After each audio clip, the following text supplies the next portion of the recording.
પૃથ્વીનું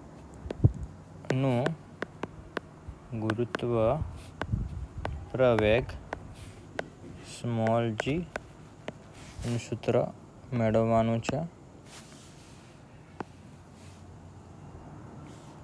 આ પૃથ્વી લઈએ કે જેની ત્રિજ્યા r જેટલી છે.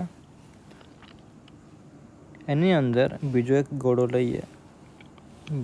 ગોળો લઈએ કે આ ગોળાની ત્રિજ્યા સ્મોલ r છે અને આ જે ગોળો છે સ્મોલ r ત્રિજ્યાનો એનું માસ mr જેટલું છે. ઓકે, હવે આ જે લેયર છે આ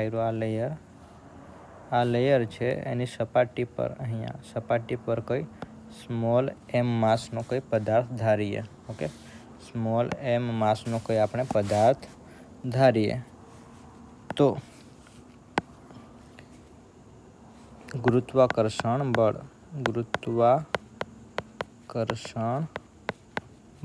કોને વચ્ચે ગુરુત્વાકર્ષણ બળ લઈશું? આ સ્મોલ r ત્રિજ્યાનો જે ગોળો છે એનું માસ અને આ સ્મોલ m માસનો કોઈ પદાર્થ આપણે ધારેલો છે એમના વચ્ચે ગુરુત્વાકર્ષણ બળ લખીએ તો F = લખાશે g mr small m r², એમના વચ્ચેનું અંતર છે. ઓકે, હવે ઘનતાના ફોર્મ્યુલા પરથી ઘનતા બરાબર દળ ભાગ્યા કદ. ઘનતાને ρ વડે દર્શાવીએ છીએ, માસ પર યુનિટ વોલ્યુમ. જો માસને સૂત્ર કરતાં બનાવીએ તો ρV લખાશે. ઓકે, હવે આ સૂત્ર પરથી પૃથ્વી માટે માસ ઓફ અર્થ પૃથ્વીનું દળ, પૃથ્વીની જે ઘનતા છે ρ ધારીએ અને વોલ્યુમ પૃથ્વીનું કદ 4/3πre³ એ લઈએ. ઓકે, સેમ આ જે સ્મોલ r ત્રિજ્યાનો ગોળો છે એનું દળ ρ 4/3πr³ એ પ્રમાણે લખાશે. ઓકે, હવે કરીએ શું કે ρ 4/3π આયરું છે અને સૂત્ર કરતાં બનાવીએ તો લખાશે me/re³. ઓકે, આ જે આપણે ફોર્મ્યુલા મેળવ્યું છે આગળ આપણે મૂકશું. હવે આ જે ફોર્મ્યુલા છે આ ફોર્મ્યુલા ગુરુત્વાકર્ષણનું, એમાં આપણે mrની કિંમત મૂકીએ તો F g આ સ્મોલ m r², mrની કિંમત મૂકીએ ρ 4/3πr³. ઓકે, હવે અહીંયા જે આયરું છે એની જગ્યાએ આપણે આ કિંમત મૂકી શકીએ. ઓકે, સો F = g small m r² me/re³ અને આયરું r³ અને અહીંયાથી r³ કેન્સલ એટલે અહીંયા ફક્ત એક r વધશે અને આપણે લખી શકીએ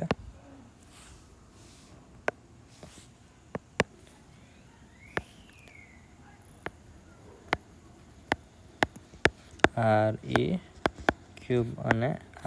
હવે મોડિફાઈ કરીએ F ભાગ્યા સ્મોલ m, અહીંયા એને છેદમાં લઈ જઈએ તો gme/re³ એન્ડ r. ઓકે, હવે ન્યૂટનનો ગતિનો બીજો નિયમ છે F = ma, એના પરથી mg લખીએ તો g ગુરુત્વ પ્રવેગ બરાબર લખાશે F ભાગ્યા m. ઓકે, તો આ જે છે અહીંયા એની જગ્યાએ આપણે લખી શકીએ g લખી શકીએ તો g =